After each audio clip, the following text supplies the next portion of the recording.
കോഴിക്കോട് നഗരത്തിൽ നടുറോഡിൽ അരിവാളുമായി ഓട്ടോ ഡ്രൈവറുടെ അഭ്യാസം. മെഡിക്കൽ കോളേജ് ഭാഗത്താണ് സംഭവം. ഓട്ടോ ഓടിക്കുന്നതിനിടെ ഇയാൾ അരിവാൾ പുറത്തേക്കിടുകയായിരുന്നു. കിലോമീറ്ററുകളോളം ഇയാൾ ഇങ്ങനെ യാത്ര ചെയ്തു.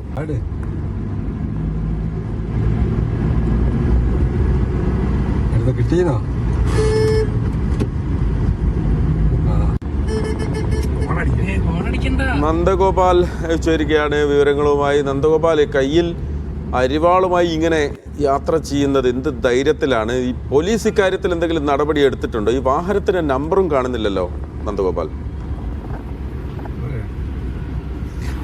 അതായത് ഇന്നിപ്പോൾ ഉച്ചയോട് കൂടിയാണ് ഈ സംഭവം ഉണ്ടായിട്ടുള്ളത്. കോഴിക്കോട് തൊണ്ടയാട് ജംഗ്ഷൻ മുതൽ ഏതാണ്ട് മെഡിക്കൽ കോളേജ് വരെ ഓട്ടോറിക്ഷ ഡ്രൈവർ ഇങ്ങനെ യാത്ര ചെയ്യുകയായിരുന്നു. അതിനിടെ പലതവണ അയാൾ കയ്യിലുള്ള അരിവാൾ പുറത്തേക്ക് എടുക്കുകയും അത് ചുഴറ്റുകയും ചെയ്യുകയുണ്ടായിരുന്നു. അതിനിടെ സമീപത്തൂടെ ഇരുചക്ര വാഹനങ്ങൾ ഉൾപ്പെടെ പോവുകയും ചെയ്തു. അങ്ങനെ അപകടകരമായ രീതിയിലായിരുന്നു ഈ ഓട്ടോ ഡ്രൈവറുടെ യാത്ര.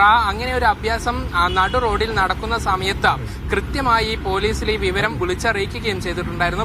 പക്ഷേ പോലീസിന്റെ ഭാഗത്തു നിന്നും യാതൊരു വിധത്തിലുമുള്ള നടപടിയും ഇതുവരെയും ഉണ്ടായിട്ടില്ല എന്നുള്ളതാണ് ഏറ്റവും ഗുരുതരമായ ഒരു വിഷയം. അതായത് മെഡിക്കൽ കോളേജ് പോലീസ് സ്റ്റേഷന് സമീപത്താണ് ഇയാൾ ഇത്തരത്തിൽ അരിവാളുമായുള്ള അഭ്യാസം നടത്തിയത്. പോലീസ് സ്റ്റേഷന് തൊട്ട് സമീപത്തുള്ള കോവൂർ ജംഗ്ഷനിൽ ഉൾപ്പെടെ ഏതാനും മിനിറ്റുകൾ ബ്ലോക്കിൽ ഈ ഓട്ടോറിക്ഷ കുടുങ്ങി നിൽക്കുകയും ചെയ്തിട്ടുണ്ടായിരുന്നു.